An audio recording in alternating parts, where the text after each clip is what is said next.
Former Philippine President Rodrigo Duterte was arrested on March 11, 2025.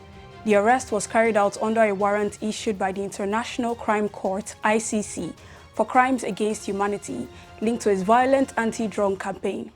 Since his election, between 12,000 to 30,000 civilians are estimated to have been killed in connection with anti-drugs operations, according to data cited by the ICC. Most of the victims were men from poor urban areas shot dead in the streets by police officers or unidentified assailants. The 79-year-old Duterte had responded to recent speculations that an arrest warrant was imminent. He said, "If this is really my fate in life, that's okay. I will accept it. There's nothing we can do." He ascended the country's leadership in 2016 after promising a merciless, bloody crackdown that would rid the country of drugs. On the campaign trail, he once said that there would be so many bodies dumped in Manila Bay that fish would grow fat from feeding on them.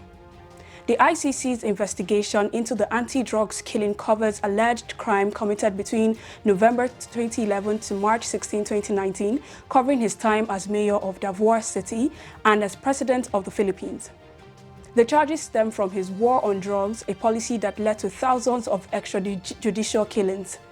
At the time when he was mayor of Davao City, he was linked to vigilante groups accused of executing suspected criminals without trials. This same approach intensified when he became president in 2016, turning into a large-scale crackdown that resulted in thousands of deaths. The ICC classified these killings as possible crimes against humanity, arguing that the Duterte's government carried them out systematically and deliberately. His administration later sought to suspend the ICC's investigation in 2021, arguing that Philippine authorities were already looking into the same allegations and that the ICC had no jurisdiction. However, in 2023, ICC judge ruled that the investigation could proceed and rejected the Duterte's administration's objections. As the ICC can intervene in cases where nations are either unwilling or unable to prosecute the most serious crimes, including genocide, war crimes, and crimes against humanity.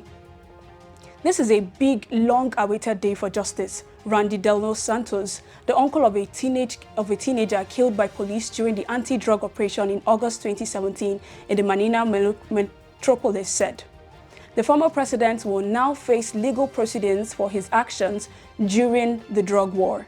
His supporters argue he was simply fighting crime, while his critics say his policies led to state-sanctioned murder." What's your take on this issue? Don't forget to follow us on all our social media platforms at Fact News Africa and Fact News Hausa.